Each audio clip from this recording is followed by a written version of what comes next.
Kumite, Kumite, Kumite.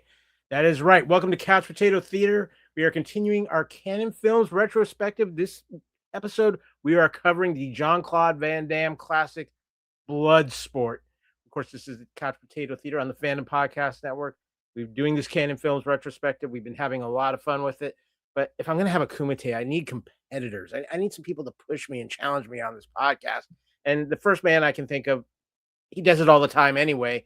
He is my brother from another mother, the co-founder of the Fandom Podcast Network. He is still trying to buy Canon Films, I think. I don't know how that's working out for him, but the one and only Mr. Kevin Reitzel. I think if I was going to try to acquire Canon Films, it would require a lot of 80s cocaine, I think. So, yeah. But I'm ready, buddy. Right here. Check it out. Bloodsport. We'll be talking about that before this is all said and done. So, of course, this is the Fandom Podcast Network at Couch Potato Theater.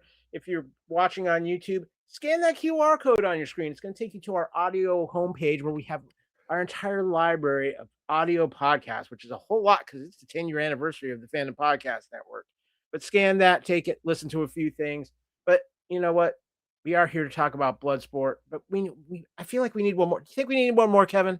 Oh, definitely we need one more for this. We can't do this episode without this special guest. We can't. We just can't. We can't because it is the Lethal Mullet himself. Yeah, look at that. Look how cute we are there in Australia hanging out. Actually, if you look at this picture here, the one on the top right is when we first met. My first trip to Australia. My lovely then fiance Aaron and I went to visit, and Adam was a great host, and of course I've been there several times. So yeah. Well, and there's also a nasty rumor that we're going to discuss here shortly. The Lethal Mullet is going to be making a return soon to the Fandom Podcast Network, but he is joining us. I think he might be doing some very hardcore research right now, Kevin, because there's a lot of fact finding that has to be done about this movie.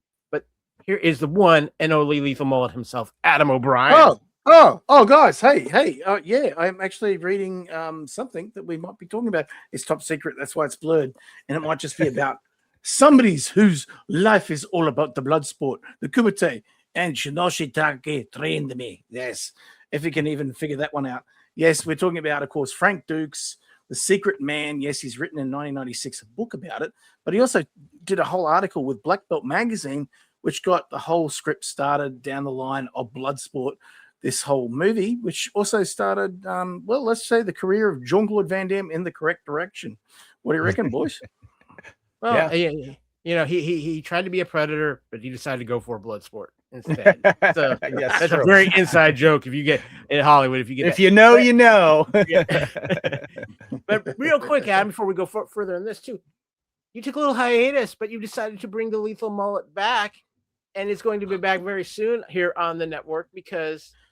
Oh, yeah. It's, going to be Robin Hood, Prince of Thieves. Correct. One of the greatest, and I think not just a swashbuckler. This is what this film really is first of all, directed by the director of Count of Monte Cristo and Waterworld. Robin Hood, Prince of Thieves is a great just film in general. It's the best of the Robin Hoods because it shows the mythic, but a little bit more of a grittier, not quite the Robin Hood that we got with, was it Ridley Scott? But this is sort of in between. It's funny. It's got Morgan Freeman, and we got the best villain ever, Alan Rickman's Sheriff of Nottingham, who's just hilarious. I mean, he steals the movie from Kevin Costner, but even Kevin Costner's funny in this too. Mary Elizabeth Mastrantonio. This, as much as Men in Tights is funny, this is funny too, but entertaining as hell, and it's got some great, great moments, I think, overall. And we also get Dave Rudabaugh in this film, Kevin. Dave Rudabaugh. Great cast in this movie, and I know it gets a lot of crap because of accents that get lost throughout the movie, but I don't care. That movie is so much funny. I feel like it has this the theme song curse that went on for 45,000 years as number one, and but yeah, I'm looking forward to you catching up on that. That's great. Yeah, and I know you got some other stuff in the works, Adam. We're going to talk about those a little later as we get closer to those and start hyping them. The return of the mullet to the network. We are very excited with that, but you know what? I am even more excited to get into a little Kumite and a little Bloodsport. But let's talk about what else has been going on the Fandom Podcast Network real quick before we get moving, because I just want to remind everybody, we've been doing this Canon Films retrospective now for a while. We've had a lot of fun with it. And including Kevin, our first ever double feature for a Couch Potato Theater, American Ninja and American Ninja 2, The Confrontation.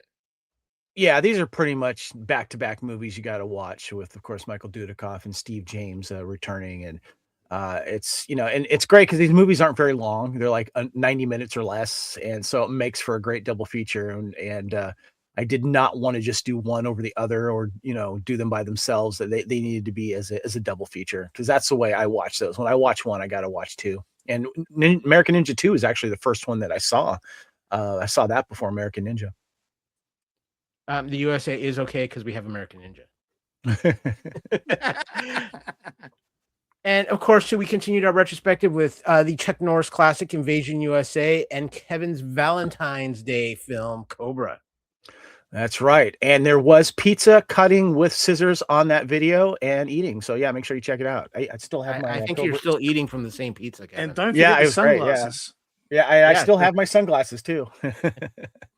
And of course, we also did Firewalker, another Chuck Norris. That was Lacey Adderhold's pick for this. And then we're not quite done because after Bloodsport, we got one more left. And we're going to time this so it comes out with the release of the new version. But Masters of the Universe is going to be discussed here as the final film of our Canon Films retrospective. We'll be doing that a little bit closer to the release of the new version of Masters of the Universe, which I got to say looks a lot of fun, Kevin. Looking forward to it. But let's get things started here with Bloodsport.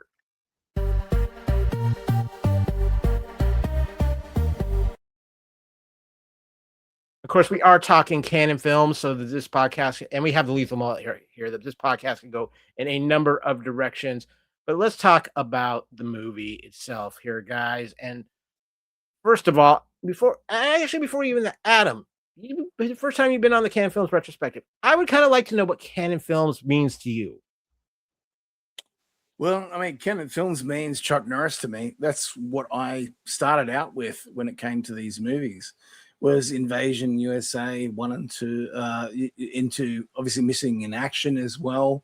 And I think the big thing with Canon was also Charlie Bronson as well.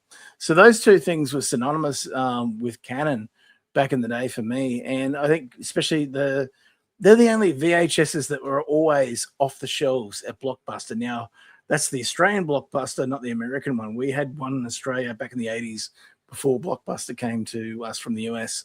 But anyway, yeah, so a lot of those big films were on the shelves all the time because they had multiple copies from Canon. So right up to, I think, probably 85 or 86, when American Ninja itself came out, it was Enter the Ninja that was everywhere on a black and white covered on those, that much huger sort of concave style of VHS box and Betamax box. Those ones are out there. It was, and I was like, hey, this is really cool. But what's Franco Nero doing in this? Because I was like, he's not an action guy. I mean, he is Django. I'll give him that. He's a Western guy, right? But then he's putting on this mask. And as obviously now I've read the histories of those films, and I've got two books in particular that deal directly with the stunt teams and the directors of those films. These films were cobbled together at the last second. A lot of those films very, very quickly. And particularly the star of Enter the Ninja originally was not meant to be Franco Nero at all. It was actually the villain of the second American Ninja that you see in that little gladiator pit. Yeah. That was the guy that was meant to be the main guy. But anyway, yeah, it was my first ones were the Chuck Norris ones, and the big one, Delta Force. Was when you were talking about the VHS tapes, like, did you get them in, like, here's my Highlander Canon Films release in the US here, these kind of large plastic ones? Is that the type of ones that you got? And were they very popular in Australia? Those similar. Those were popular in the late 80s. In the early 80s, it was a bigger, blacker one. It had simple print on it. And I don't know if I've shown you the Megaforce one that I've got. I've got a Megaforce VHS one, but it had a little box and then had mainly the film company around it and these tiny little windows in it that said Megaforce. And it had when we see each other in a week, I've got some luggage. You could put that in if you'd like. Just saying. But the big one for Canon out here was, of course, the film we're talking about now, which is Bloodsport. and that was everywhere, and you could find it on the little cardboard cases. But the big one that we found out here was a simple white case like that. First time I saw Bloodsport was on a movie night with a bunch of friends in year 7. This is how far this goes back. We're gonna get to that here in a minute. So let's hang on. This is to do with the canon releases. One sec. So when this came out, though, it had a box that was different to any other VHS, and we were watching it at night where they had Warlock as well. So we had sort of back to back, and that had the shitty old case that you used to have, right? And it didn't hold the videos. Always you held it up and it broke open. You could never set it right. For some reason, Canon had the best box release for the VHS. And I still remember to this day, everyone going, damn, what are they putting these things? And you could throw it around to each other and it never broke open unless you actually pressed it open. I think I know which one you're talking about. Yeah. That's cool. Well, guys, let's get things started with Bloodsport. And there's only one way to kick off that, and that is with the IMDb possibly vague and not always spot on plot description. So here's what IMDb has to say about Bloodsport. Bloodsport follows Frank Dux, an American martial artist serving in the military who decides to leave the army to compete in a martial arts tournament in Hong Kong where fights to the death can occur. Okay, that is the IMDb description. What do you think, Kevin? Spot on? Or yeah, I think that's pretty spot on. Yeah, that's good. That's the elevator pitch right there. Yeah, exactly. If you want a little more in depth, though, Frank Dux has spent most of his life trained by Tanaka to participate in the Kumite, the ultimate martial arts tournament, where participants are seriously injured, even killed. Frank decides to go, despite being told by his superiors in the army he can't because they need him. No, they told him that they invested too much money into him and he was too valuable. And that's another. Army officers are sent to get him, and the trail leads to Hong Kong, but Frank eludes them. While Frank advances, he knows that he may have to face Chong Li, the defending champion who has killed a few participants. Pretty much everyone. That is a little bit more in-depth description. It was released April 29th, 1988. Its budget was $1.5 million estimated. Its gross in the U.S. and Canada was just under $12,000. $12 million. Yeah, I'm sorry. Opening weekend was 500,000, just over 500,000, and the gross worldwide was almost $12 million. But the big question is, guys, when was the first time that you watched Bloodsport, and what do you remember, Kevin? So I'm kind of late to the game when it came to Bloodsport. It was actually one of those movies that didn't really appeal to me. I wasn't a big fan of fighting movies where a bunch of people show up and fight. I don't know what it was. I remember seeing I was drawn more into other Van Damme films, basically, and people always talked about it, and I'd always seen clips of it and stuff like that, and obviously a lot of famous pictures from it and stuff. But I was more into his other stuff. I just recently picked up Double Impact on 4K, which is one of my favorite Van Damme films. And I remember, I think I watched it once, maybe in the 90s sometime, and then just kind of put it aside, but it didn't resonate with me until much later. And I ended up picking up the Blu-ray double feature of Bloodsport and Time Cop, more because of Time Cop.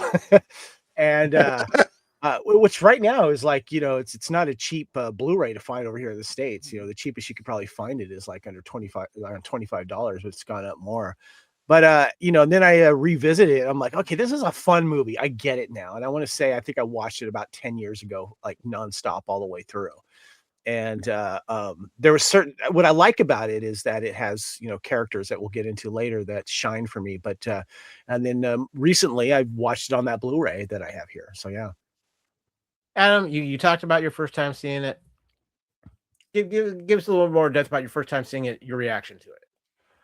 So we watched it before we watched Warlock, and I was sitting in it was the garage of one of my pals, because there's literally about 12 kids watching this movie, and we'd gone down, grabbed snacks, sugary treats, we're checking it out, sitting on beanbags, and the minute we start seeing I think it was Swan Pilates, which is Mitchell Quissy, which is, of course, Van Damme's training partner, who goes on to be Tong Po, obviously, in the film Kickboxer next. So we get that huge fight scene and a couple of the others, and I'm like, wow. I mean, and I was a martial artist as a kid, so I was interested straight away, mainly because I hadn't seen some of these styles. So Swan was doing a hybrid of capoeira and Muay Thai kickboxing. So it was interesting, something different. That's what got me going. And then watching the different types of Wing Chun and Hung Gar versus karate and Aikido. So for me, it was seeing things I'd never seen outside of my own martial art. And then also seeing Van Damme doing all these feats of the splits. And so for us kids, were like, holy crap, where's this come from? So it was really shocking because it was different to, Arnold and Sly and Chuck that had been the mainstay of the 1980s. Somebody new was on the chopping block. And of course, it was the Belgian. And along with that, we got also Chong Li, this character, which is just an amazingly strong Chinese martial artist and just evil dude who will kill to get the win. I mean, we don't get to see that around. I do have the Blu-ray, and I do have exactly the same release that Kevin has with Time Cop. And that is quite a hard one to find. I had to get it from, I actually think it's the US release, the one I've got too. So, because I've got a free region Blu-ray player, so I can play it on that. What's interesting about that one is when you watch Time Cop, though, in Australia, and then they say, hey, what's your name, man? And he goes, Max Walker. Everyone laughs in Australia because Max is one of the funniest cricket players in Australia, Max Walker. And of course, everyone used to call him Jingles because he used to have this massive mustache cooled up like this. He goes, oh, she'll be right. And Tangles was his other name. So when we watch that, we kind of laugh at Van Damme because he's taken the name. But mind you, it was in the Dark Horse comic book, so it's always there. But I bought it for Time Cop. Now, do you know who the original gunman is on the actual western part at the start of Time Cop that says, give me your gold? Do you know who that is? You're muted, Kevin. That came up in our Time Cop CPT that we did. I don't remember now, though. Caleb Keith Rennie. I don't know who that is. Sorry. Battlestar Galactica Cylon. From the new series. From the new series. He's the first one they come across in that mining place. Okay. Yeah, and he's the wild card. Yeah. Nice. Well, for me, the first time I saw this, I actually rented it because it did not stay in the theaters long when it came out. And I rented it because I had heard about Frank Dux. I had seen an article about this. And I just really... I was something I want to check out. I had heard about Jean-Claude Van Damme. I really enjoyed this movie. It is an incredibly fun movie. It's a great tight film that there's not a lot of trim the fat on it. There's things about it in my rewatch. I rewatched it digitally through iTunes. There's some things about this movie that maybe not quite hold up as well. I think some of the fight choreography is kind of, you can tell it's more that 80s style fight choreography, but it's just a fun movie, and I think it's an actually very important movie in the canon films aspect of it, guys, because I think this is one of the movies that really is a stamp mark for canon. It introduces Jean-Claude Van Damme.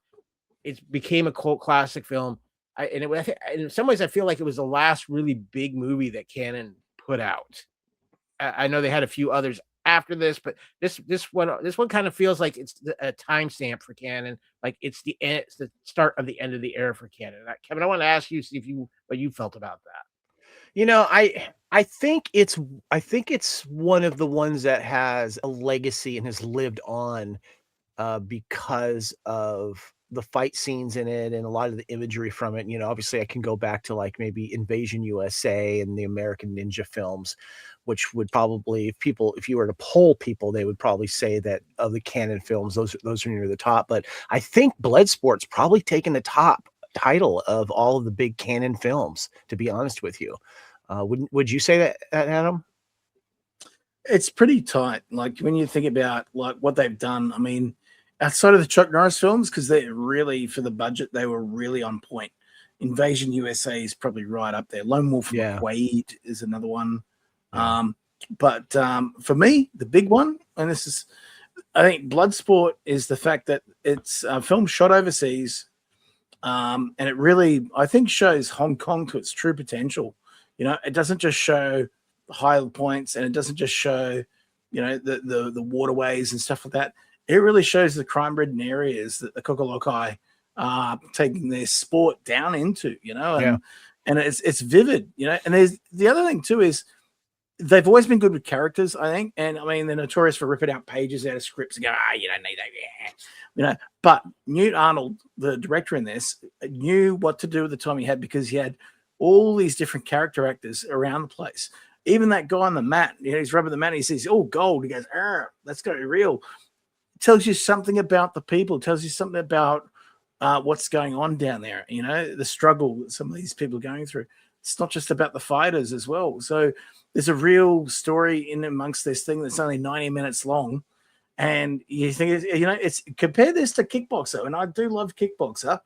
There's so much more story in Bloodsport. Yeah. I think that's fair. I think also because it was the movie that really introduces Van Damme to the U.S. audience. That's one of the reasons why it's kind of still got this cult aspect. We're going to talk about that a little bit later. But guys, I want to talk about some critical responses and movie reviews to Bloodsport.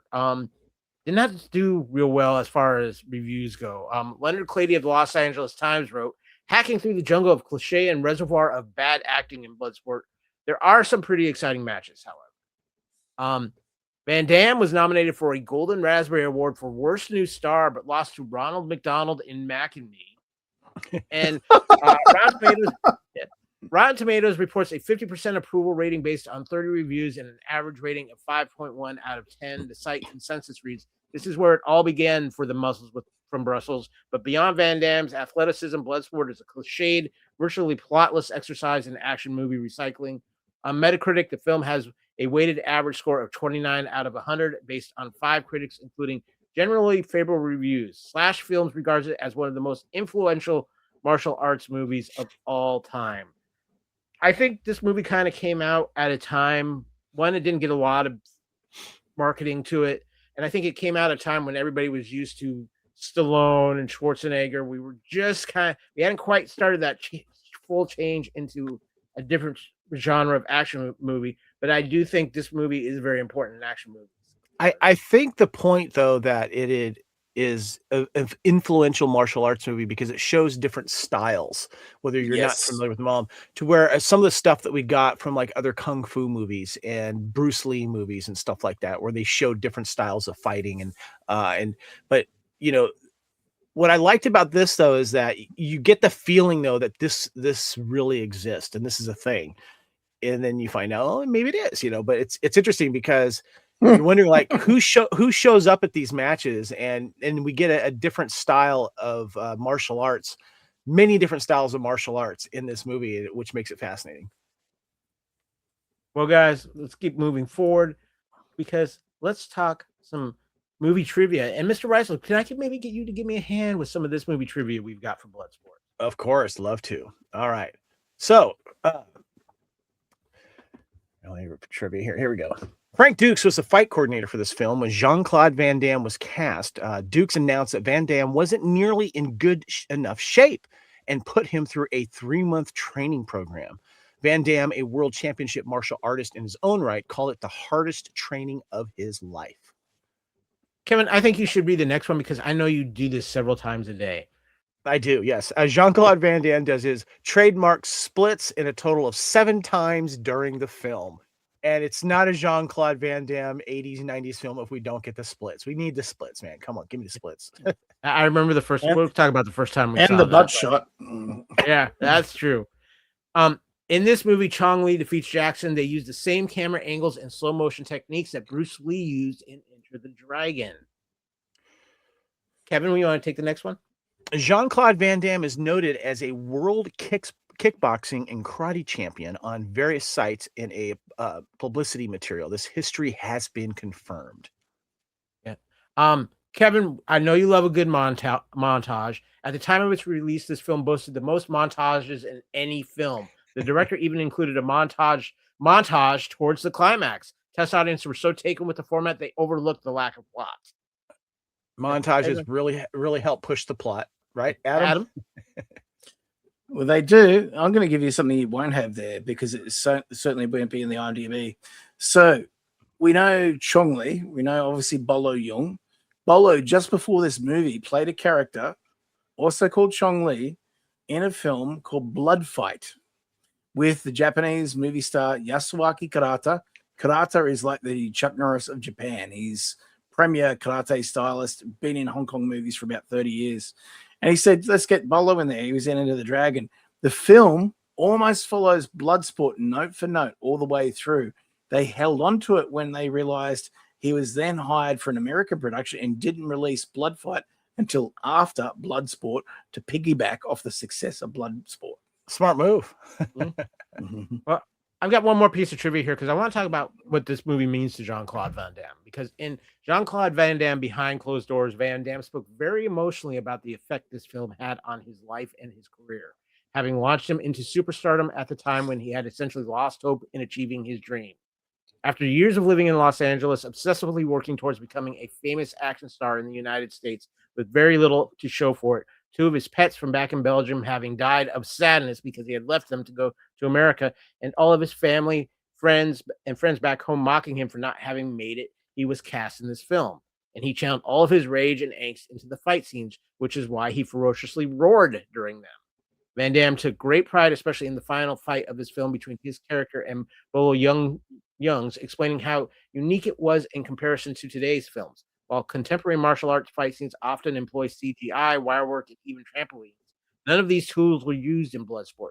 Van Damme also shared that the hits between the two men were real and that they were able to film the fight in only half a day when today's final fights often take weeks to film.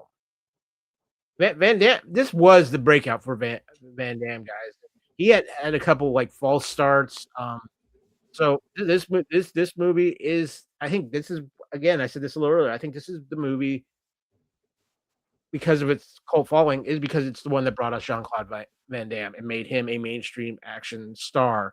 And I think that is one of the reasons why Bloodsport is so key in action movie history, Kevin.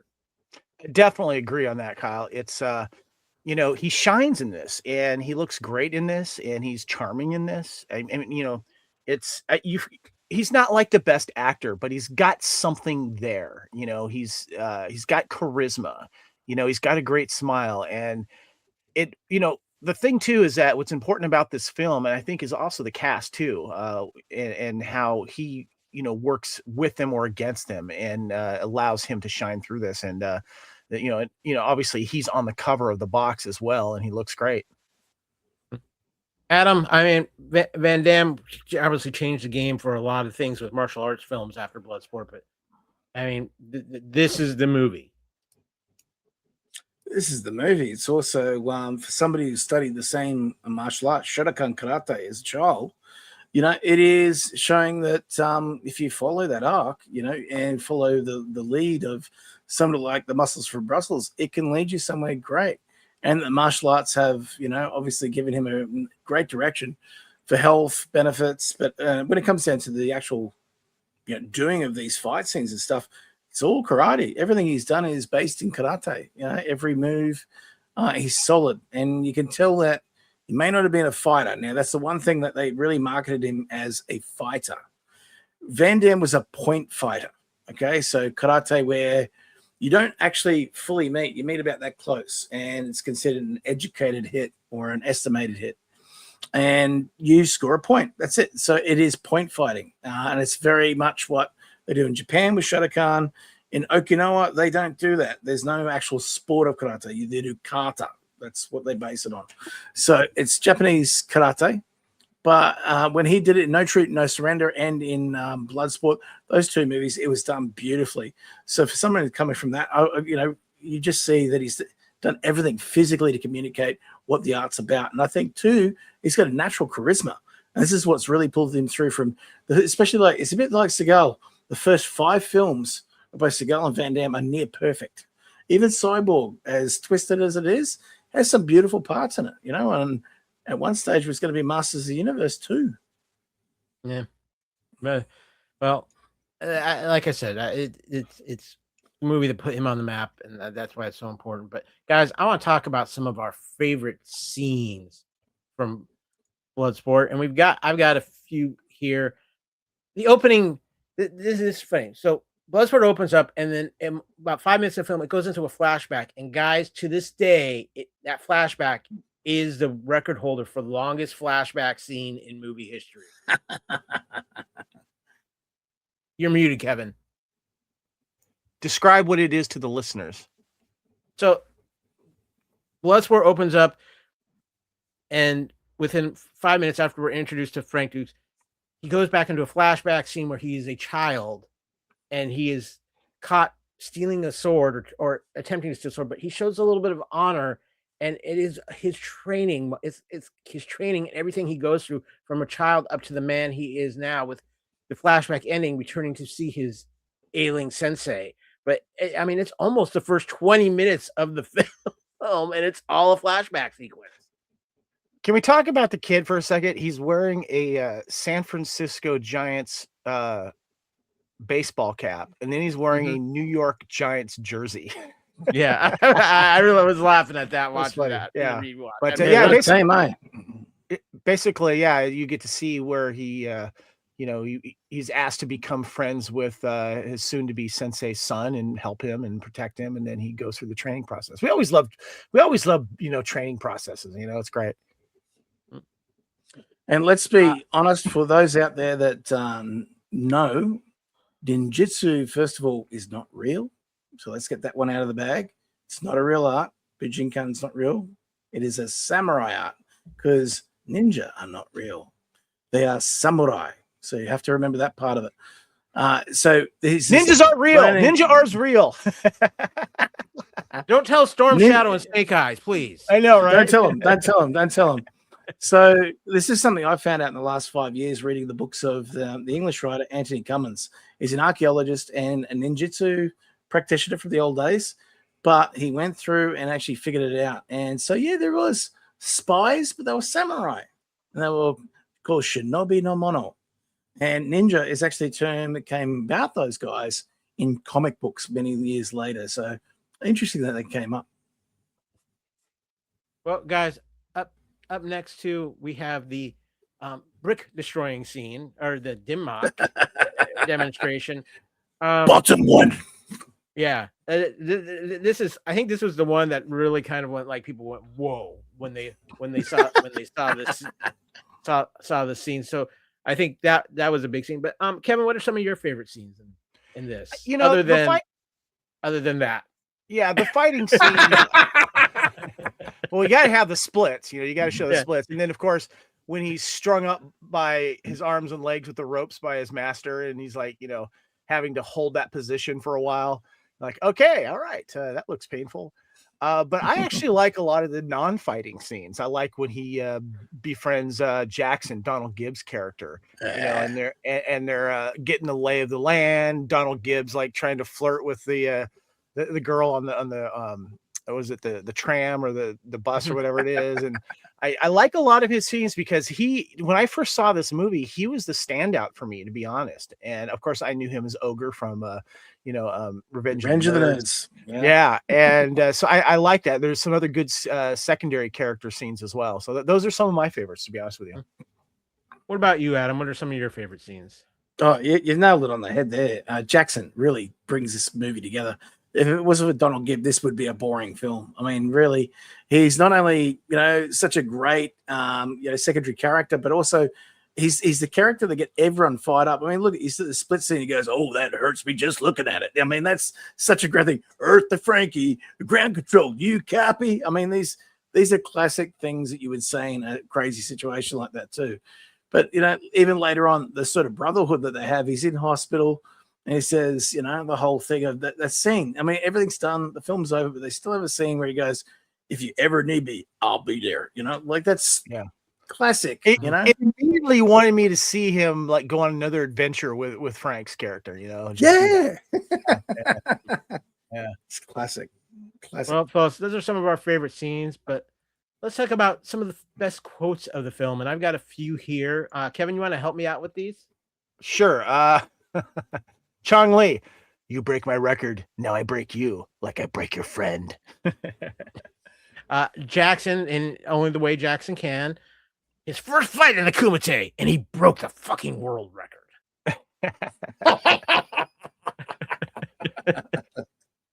Another great one. Jackson, time to separate the men from the boys. Victor, just be sure Chung Lee doesn't separate your head from your body.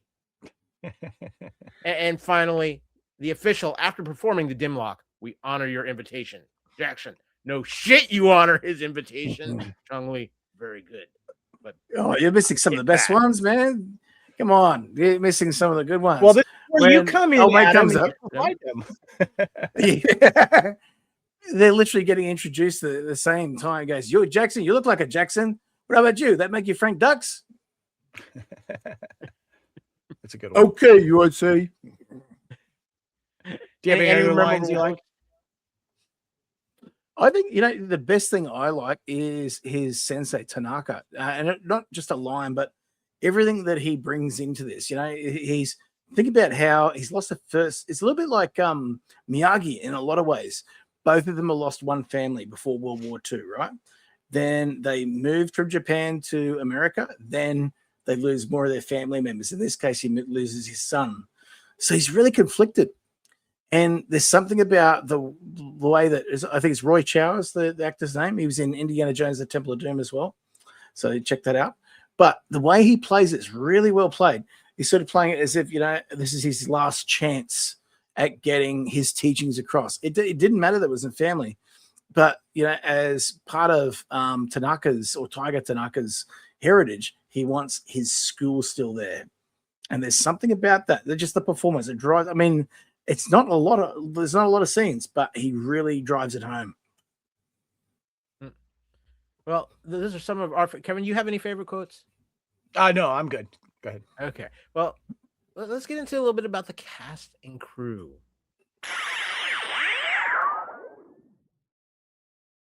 Now, normally we get right into the cast and crew when we talk about our other films, but this is a Canon Films retrospective, which means, Kevin, we need to talk about the gentlemen responsible for Canon Films. We've given them a little bit of highlight in each one of these, but that is Yoram Globus and Menheim Golan. Adam, Menaheim. I learned from Lacey. It's Menaheim. Yes, yeah. Menaheim Golan. Yes. Adam, Kevin and I have talked about them on the other shows of this Canon Films retrospective. I want you to throw in your thoughts on these guys from the moment. Well, I think Yoram's obviously, I think the real decision maker out of it back in the day, and he drove the company forward past Menahem. But if you watch the documentary, the funny thing that he does, he goes, Menachem. That's what everyone calls him. But he's just crazy. He's got some crazy ideas, and it's almost like they were just coming up with movies for movies' sake. It's crazy. And I think, at the end of the day, it is an interesting way of sort of, running a business, but they never really, at the end of the day, pumped them to the point where they had that. Like, Electric Boogaloo. Perfect. Yeah, that's it. And obviously there's a second one, which the Gollums put out to themselves. Yeah, this is the Go-Go. This is the Go-Go Boys. Go-Go Boys, yeah.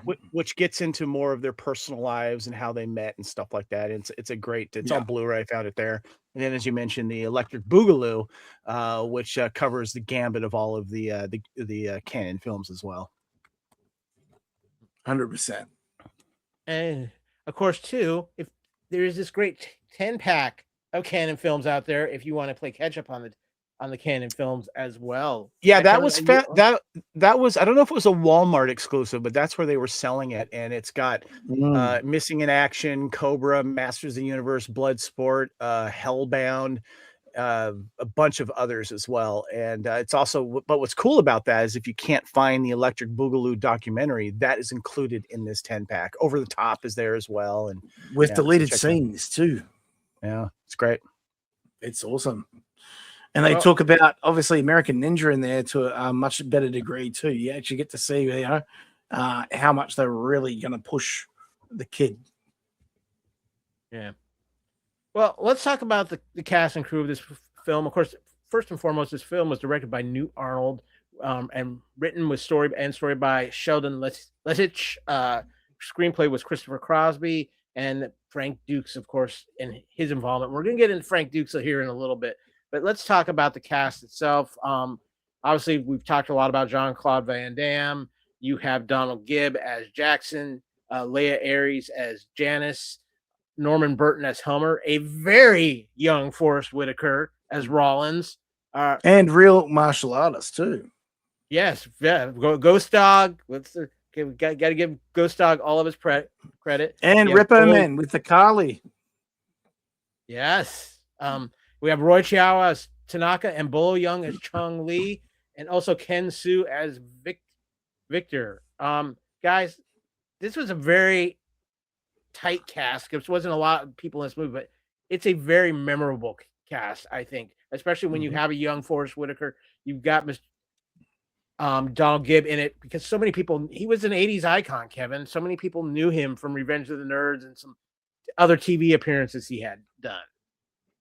Yeah, he always played Ogre was the one that made him basically. But I feel like this film kind of elevated his stardom. And I think this was a good thing for Donald Gibb as well. I want to you brought it up earlier, Adam. I want to give a shout out, of course, to oh God, what's his name? Drawing a blank right now. Roy Chiao. Roy Chiao, yeah. Otherwise known as Lao She, as you mentioned in Indiana Jones and the Temple of Doom.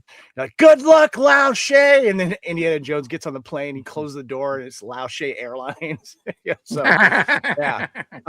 When I watched this, I'm going, why does he look familiar? And I realized him, but I thought he was great in this, and there's some honor involved here and some really good fighting scenes. Those, I thought he was a good character. And Donald Gibb, of course, I love him. He's great. Bolo Yeung still scares me. Loved him, of course. He returned in Double Impact as a villain as well. He was really, really good in that. But some overall great characters in this. And what's the actress's name in here again, Kyle? I'm trying to remember. She was really good in this. I liked her. She's playing a reporter trying to find out about the Kumite. And of course, you can't talk about the Kumite. It's like Fight Club, so yeah. It would be Leah Ayres. Yes, Leah Ayres. I thought she was good in this. And she had the great late 80s hair working in this film. Yeah. And I got to give a shout out though. I like Kenneth Soo as Victor Lin, the guy that kind of shows him around and shows him the way of the land. I liked him as well. Best mullet too. Oh, I know, right? What are your thoughts on the cast, Adam? Look, I think they're all good. And like I said, I think it's the background cast that really push Ken. Fantastic. He's sort of like the third member of the trio, comes in at the right times, has the right lines. They love the Chinese because we're good looking. Like all those little lines that he has is great. He's showing them obviously the way to the Kumite. Then we obviously have Forrest and the whole CIA sort of angle too, which I thought was really well done. And actually, there's a really good Mentos ad that they've done with that footage too. If you go and check it out, with Van Damme's little run around, obviously through the rivers and stuff like that too. So there's a really unique cast in this. And I think, it sort of complemented Van Damme's physicality. He wasn't a great actor, still isn't. But what I think it let him be natural in amongst these great talented people, like Donald Gibb's a great actor, for what he's done. And obviously playing against somebody like Bolo, who's so huge. I mean, he's obviously a bodybuilder, but let's not forget he's also trained in Jeet Kune Do. Yeah, this is very true. But guys, we talk about the cast and we love the cast of this film, but sometimes we do have to ask a question around here. The Ocean's 11, you think we need one more, or who would you add to the cast? Or Tom Selleck was Indiana Jones. Which cast member would you replace another and who? Kevin, I'm going to go to you because you have selected the mandatory Canon Films actor. Okay, hold on. Before you reveal it, though, I mean, in the time that this was filmed and the martial arts that was being done in this film, there's really one person that you need to add. And I could think of several fighters in this movie, no-name fighters that I would replace. And you should have had Steve James in this movie. He has the charisma. He's actually a better actor than almost everyone in this film, to be honest with you. And I felt like he could have been like another like American contingent. Maybe he was an old buddy of Steve, of Gibb's character. Maybe, I don't know. Steve James could have come in and he could have come in there and done a fight. I mean, this movie needed Steve James from American Ninja fame, and we lost him way too soon due to cancer in the 90s. and he's just an amazing person. And I wish he was in this movie. What about you, Adam? Is there anybody that you would add or replace in this film? No, I think it's perfect the way it is. Like if Van Damme wasn't available, they would have got Chuck Norris for this. No, like hands down. Whether he would have done a fight film like this, I doubt it, because he was sort of beyond doing just plain karate. He was always about doing something that the fighting was used for, whether it was a political intent or war or whatever it was. But with this, I mean, who else are you going to go for? Dudikoff wasn't around yet at this set. Well, he was, but not for this sort of film, like he's not a martial artist. He's a gymnast. So I think what you got was the best you got. And even though Menachem at the stage didn't even have any faith in Van Damme, he goes, look, we got the Dudikoff. Be like the Dudikoff. He says that even in the deleted footage of the Electric Boogaloo, is that everyone was really putting their money just on Dudikoff. But Van Damme knew he had to edit that film, and that's what he did. And we got Bloodsport. And of course, we've got to thank Frank too, apparently. Yeah. Well, we're going to get to Frank here shortly. But for me, it's something Arnold Schwarzenegger has really done later in his career, especially in like the movie The Rundown, where he kind of does a little baton passing moment. He walks up to The Rock, goes, have fun, and walks out of the club. We also kind of see it a little bit of Schwarzenegger having some fun in the latest incarnation of The Running Man with his image on the money. I would have loved to have seen Chuck Norris kind of maybe done a little bit of, just maybe they passed each other on the military base as he was trying to escape or something, a little head nod or something, just a little bit of maybe a passing of the baton, I think would have been a little bit of fun here. And I think Chuck Norris, with his connections to Canon Film, would have been the perfect candidate for that. I almost feel like they missed the best opportunity to have those two share in a film together, Oh, they did. Mr. Action too. He's in it. Yeah, but not like a buddy type of thing, working together big time. That's what we need with Van Damme and Chuck Norris. Yeah. So, well, guys, you're listening to and watching Bloodsport. Our Canon Films retrospective continues here on Couch Potato Theater, and we still got a lot of things to talk about. So let's get into it with the best fight scene. Guys, I think most people consensus the best fight scene is the final battle between Chun-Li and Frank Dux. What are your thoughts on the best fight scene? Is it the final battle, or is there one that stands out to you? Adam, I'm gonna go with the mullet here first. And what do you think? I'm going to say no, this is not the best fight. I think this one is maybe the best use of him trying to figure out how to fight someone, but it's his fight with the Thai boxer. That one really was about it was a chess match, and it was a chess match. He would have used the cockiness of the fighter against himself. So it was a real, not just using the physicality, he was also using the mind to battle. That's what martial arts are about. So, and I can't remember, is it Swan Paredes is the guy's name? I can't remember. But whatever the character is, he's a real fighter. He's a real guy. He turns up in, what's the one in the prison? That he did a couple of years later. He's in that one as well. What was that one? Trying to think now. Van Damme in prison. Death Warrant? Yeah, Death Warrant. That's right. Yeah. Yeah. So he's a massive fight with Van Damme in that one as well. He's in a number of, but he's a real kickboxer. He's legit, and he's one of the ones that's actually gone out and said Van Damme's a legit badass. Kevin, what about you? What favorite fight scene? I like the ones with Donald Gibb, the ones that he won, and of course the ones that he lost, because it's emotional. The one that he loses is emotional, and you get that emotional response from Van Damme's character. But I mean, the big one at the end is obviously important, especially the way Bolo Yeung's character Chun-Li cheats with the dust or whatever it is that he throws in salt. the eyes of Van Damme's character there.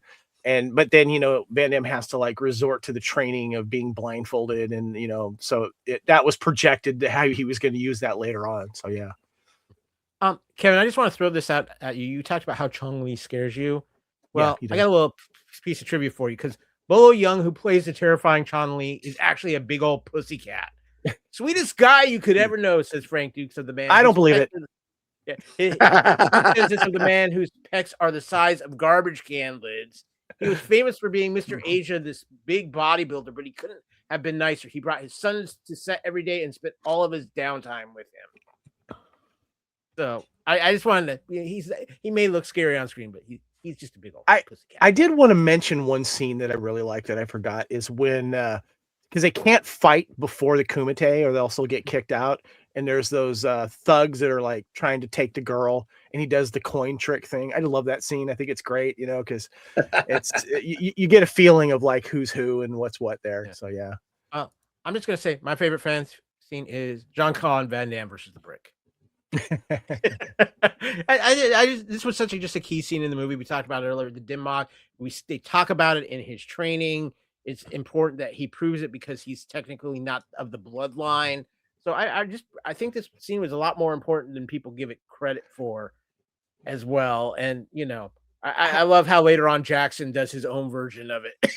How do you get tickets as a spectator for the Kumite? I mean, you see a lot of like normal looking people watching and betting and stuff like that. I mean, do you have to know a guy? Is that how that works? I guess. I know a guy who knows a guy who knows a guy.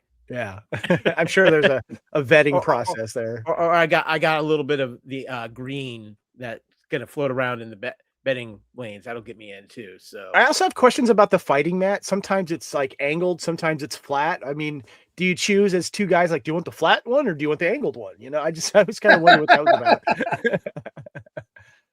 about. So guys, next up we have the Star Wars Twin Suns favorite filming location. Kevin, I'm going to let you handle this because you brought it to your attention. There's a scene in here you absolutely love involving the shooting locations, but I just wanted to add this little bit of information.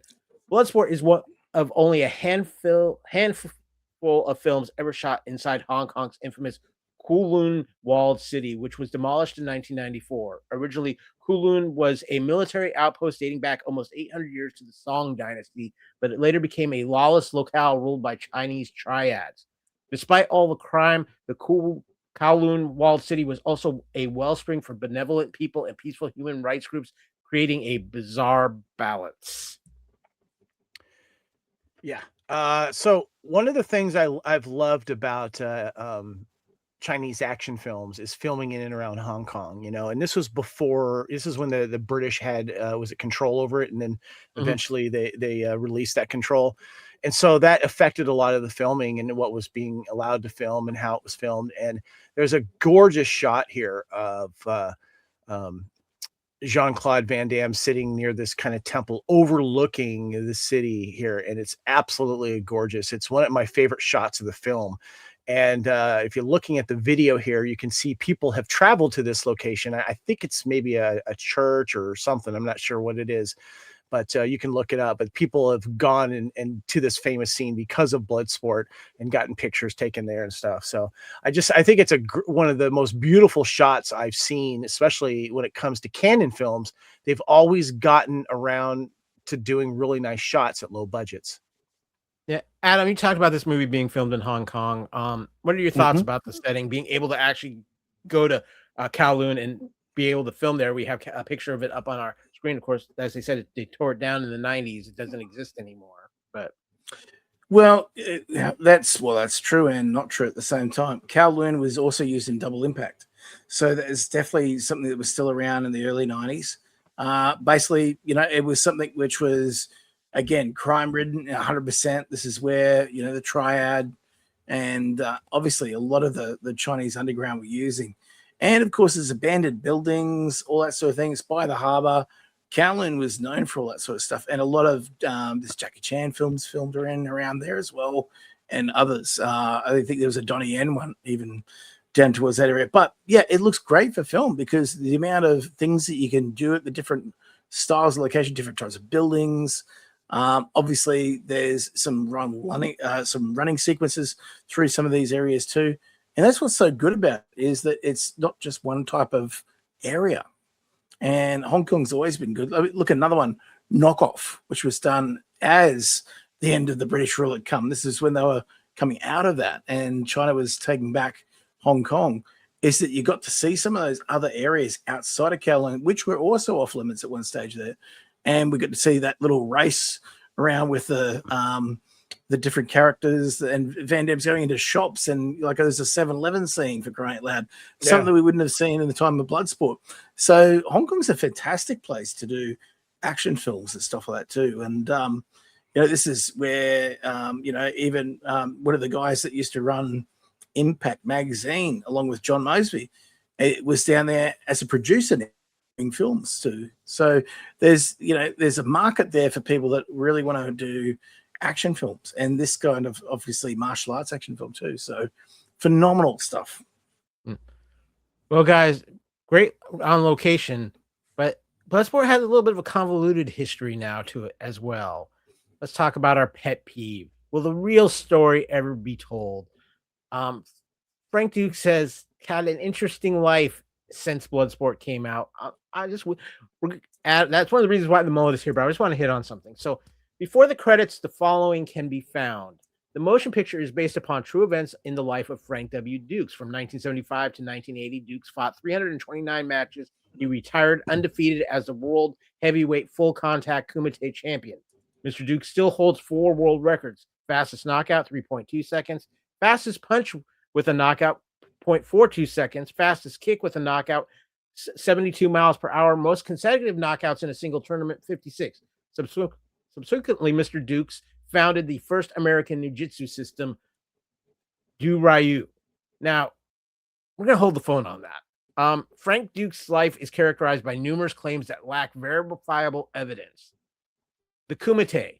Dux claimed that he was the first Westerner to win a secret underground martial arts tournament called the Kumite in the Bahamas in 1975, achieving records like 56 consecutive knockouts.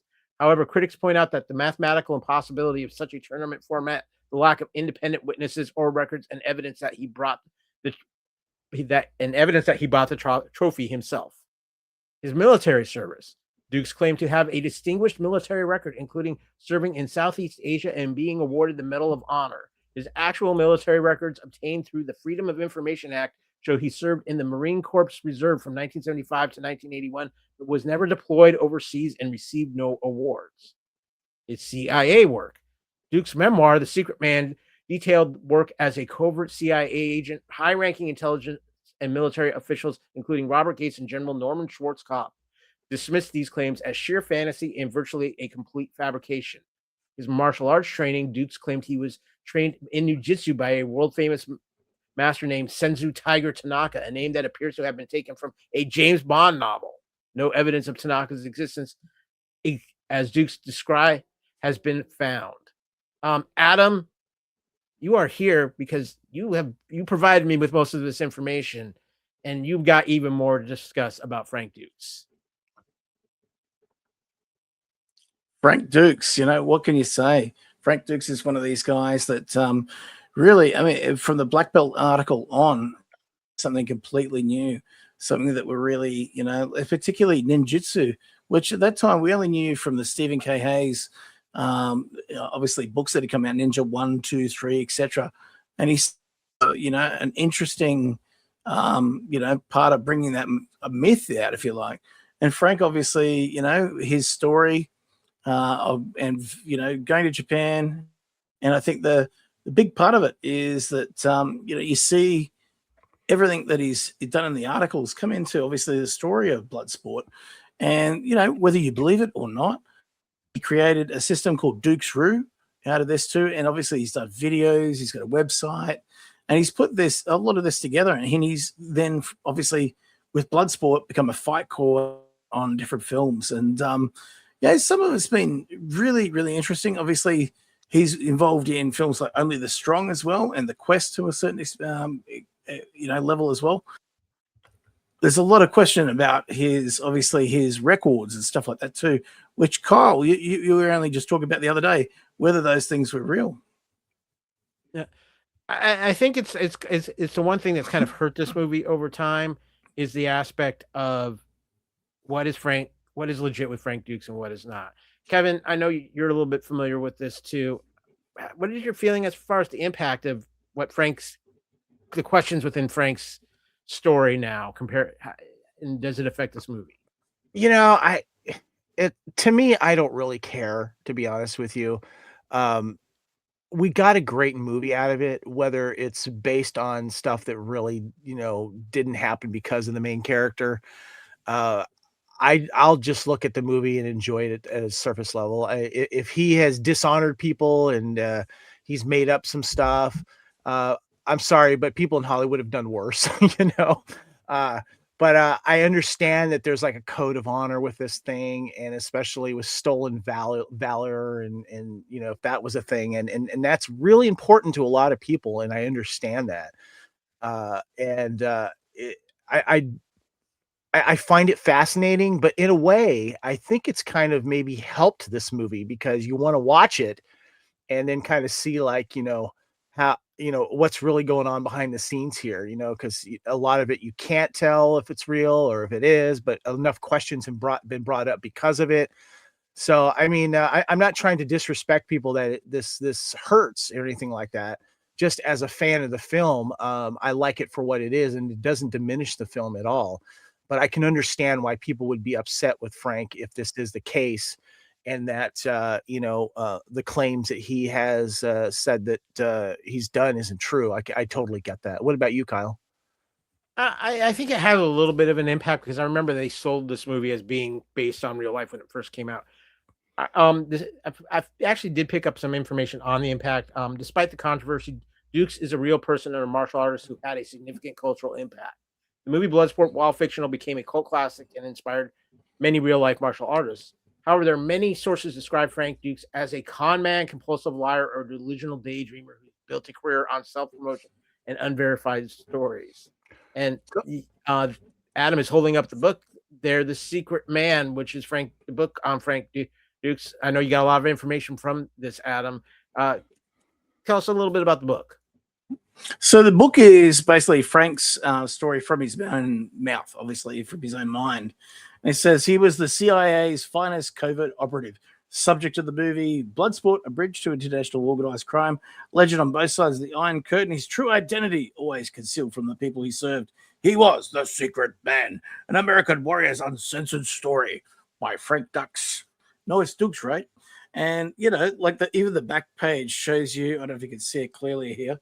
Camera's a bit wonky, but it's got him with all of his hotted up CIA stuff, sniper weapons and all that sort of stuff.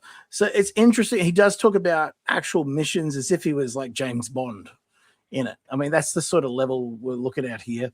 It reads almost like a James Bond novel to some degree, and there is little bits of stuff about his training with Tiger Tanaka. Now, we all remember Tiger Tanaka was the guy from James Bond, You Only Live Twice, right? The ninja guy, right? Yeah. Funny that, isn't it? Yeah. But then he Well, was a ninja instructor too. Where is Frank Dukes today? What's become of him? He's I do believe he's in California still teaching martial arts to this day. He still has Dukes Roof Schools. He had a website up that I saw only recently, maybe in the last year or so, and still, still active. From what I've seen of it, his martial arts look modernish, the modern take on things, and I don't know if you class it as classical ninjutsu or whatever that means. It's a fighting system he's made himself. So it's not just a traditional, like say samurai art. It's modern. It's self-defense, whatever it is, supposedly. Again, I don't know enough to about his style and stuff like that to say, but that's what I've heard. But I mean, there's a lot of other people out there, obviously, that think differently. Like John the Dragon Wilson being one of them, who's sort of questions some of these tournament things, obviously the Kumite and things like that too. So I just think it's a great story more than anything. Well, guys, the movie itself was great, and I think the stuff with Frank Dukes maybe puts a little bit of tarnish on it, but as far as just enjoyment of the movie, I don't think it takes away from the enjoyment. And I don't think what Frank Dukes has done has really truly hurt anybody per se. It's just a man who, maybe has a little bit of mix of real life and delusion, but you know what? as far as it goes, as far as Bloodsport goes, I still enjoy the film either way. But guys, I have a very important question for you. If you were a non-speaking extra on set, what scene would you want to be in Bloodsport? Kevin, I've been dying to know what scene you would want to be in. I've been thinking about this. The easy answer is being in one of the Kumite shots as a maybe a better or someone in the back. But what scene I like is when he's running away from Forrest Whitaker and the guys, and then he's starting to jump on all those boats and he's chasing them. I'd love to be just like a random American tourist, just like watching him do that, because I love it when he's running away and they fall into the water and stuff. That was just a great way to kind of showcase the city a little bit. So that would have been kind of fun. Adam, what about you? Follow me on this one, boys. The scene is OK USA, but for some reason, I'd like it to go down like those two Spaceball guards when they've just infiltrated the base and goes, yeah, we're going to go kill them. Yeah. I want to be the guy next to the OK USA guy being the other guy. Go, OK USA, go, yeah. I think for me, I would want to be in one of the scenes in the hotel bar, where just kind of in the background, watching these guys interact, watching Jackson and Duke play Karate Champ. I think that would just be kind of fun, just to hear the chatter going around. So, but two guys, as an extra, you're friends with the on-set prop master. They say you can take one thing from the set. What prop are you taking from the set? Adam, what are you taking from the set of Bloodsport? Parts of the broken brick that Jackson does. It goes, for you. I'll take those. Kevin? There's two things. I want the coin that he does the trick with the thug when he's trying to save the girl, the coin trick. Also, I want the tank top that Gibbs is wearing, the Harley Davidson tank top. I want that. Okay, so I don't want the tank top. I want the bandana. Which one? The one that Bolo rips off of him and is wearing. Yeah. Okay. And then Dukes gives it to him at the end of the movie. So I think that would be the problem. You'll have to flip it on a coin. Yeah. Okay. And Vanilla Ice, guys. It's a new category. The Vanilla Ice Cool as Ice Award to the most dated thing or person in this movie.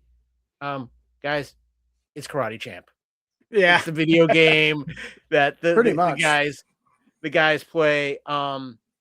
Yeah, it's that I remember that game. I have played this. I got a little bit. You know what also is dated though is like when Frank first arrives in Hong Kong and he's wearing those high-waisted pants, and then he's wearing that leather jacket over that low V-neck shirt that he has. Well, that was the thing, hey. That was the thing, hey. They had it right up past the belly button on some of those pants, man. Yeah.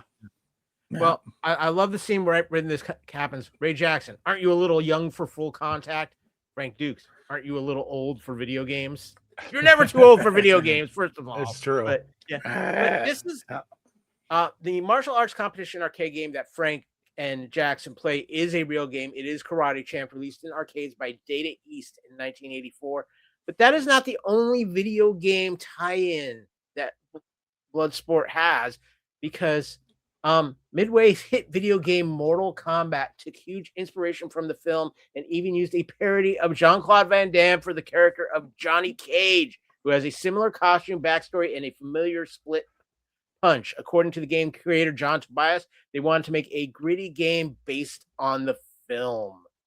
So Bloodsport influencing martial arts fighting games as well as regular martial arts. But two guys, it's the Titanic I'm King of the World career moment. Was an actor in this movie at the top of their career, or was anything else from this movie trending, newsworthy, tabloid popular when this movie was released? Kevin, I'll let you kick things off here. Well, obviously you could say that Van Damme, this really kicks off his movie career, but what about like hidden secret fighting matches? I feel like this kind of brought this to the table and started becoming a thing, you know, and you know, I feel like we were getting copycat movies, or there was always something about it, you know, later on we got Fight Club, you know, 1999 and stuff. So I don't know. I feel like this really opened the door to hidden fight clubs. There you go. Adam, what about you? Anybody have their king of the world moment in this film? Well, I mean, apart from Van Damme, I think, you know, you've sort of nailed it. You know, like I think everyone's pretty well balanced. But I'll tell you one thing that jumps out, and it's not a person. It is what they call the Koko Rokai, or the Amu River Society, which is a paramilitary ultranationalist group in Japan. Now, this is the people that are apparently putting on, along with the Triad and stuff like that, the Kumite. It's a real thing. Black Dragon Society was a very real thing. And you could look it up. It's all on Wiki, all that sort of stuff. And it goes right back to 1901. So they were a political group, but it was a nationalist group. It was sort of hiding behind the scenes, doing things. And that Black Dragon Society is where you get people like Count Dante, which were on comic books in the 1960s and early 70s. Come and learn our secret techniques of martial arts. We'll show you the 5-finger death punch and all that sort of stuff. You know, that guy who turned out to be just an Irish hairdresser, believe it or not. That's a true story. Would you say Bolo Yeung is probably, you know, king of the world moment here? Because I feel like this really brought him to the center stage. I think that's what I have two pictures, and Bolo Yeung is one of them. The other is Frank Dux. This is Frank Dukes' Apex Mountain. Yeah. This for Bolo was entry into the internationals. He would been going strong for years as Yang Sei was his real name in Hong Kong. So Hong Kong film, he was huge. He was massive. He was like the Charlie Bronson, the old guy. But if you look at it now, this opened up the doors to the international market. He got films like Shoot Fighter with William Zabka. And this was MMA before it was MMA. And this is the time when Gary Daniels was taking off. And so, yeah, like this is a real opening for him to get into the 90s with Billy Blanks and doing TC 2000 and all that sort of stuff. So I think that's fair. What happened next, but as far as King of the World, but we're going to talk about what happens next. Is the next day, what if, or is the remake, reboot, sequel, or prequel couch potato theater worthy? We're going to talk about that because there's a lot of blood sports out there. We have Bloodsport 2, 3, and 4, and I'm going to talk about each of them here. I got a little bit.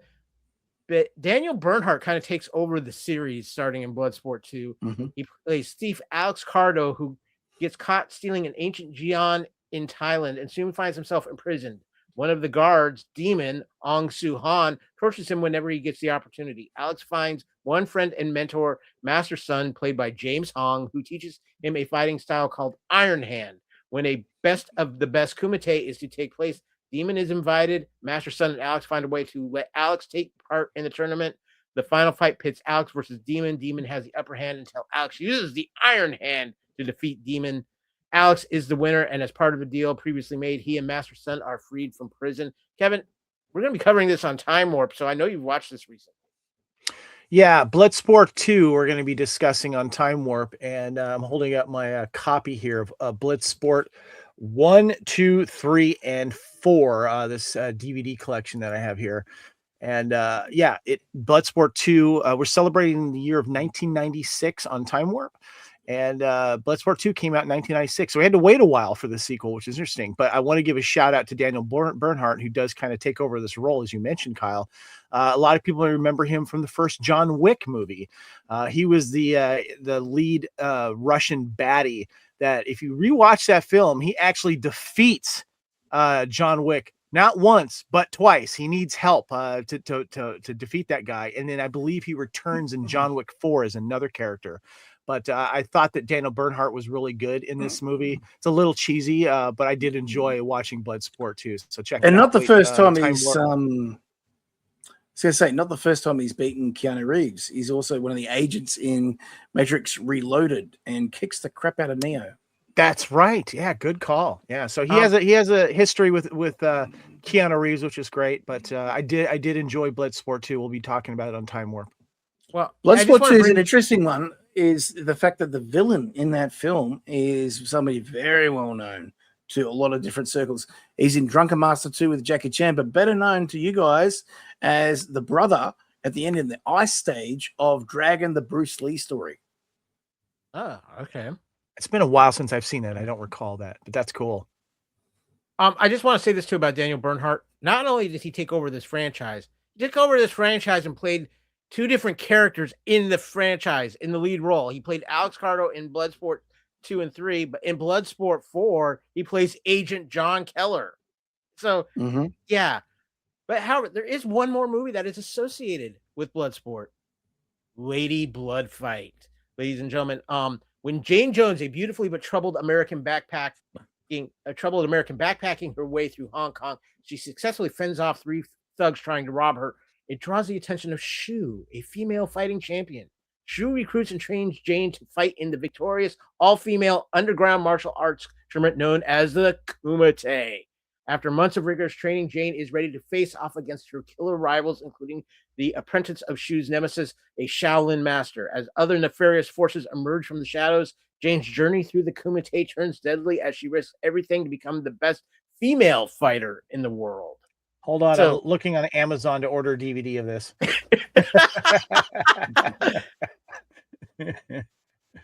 I have not seen this. This sounds fascinating. I love it. Lady Blood Fight. Blood Fight. Let's do it. Okay, guys, let's get into our final thoughts on Bloodsport.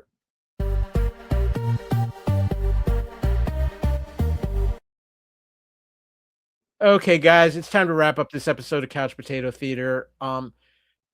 Give us your final thoughts on Bloodsport. Adam, it's been a pleasure to have you here as always. Anytime we can have the mullet on, especially talking about one of these kind of films. Give us your final thoughts on Bloodsport.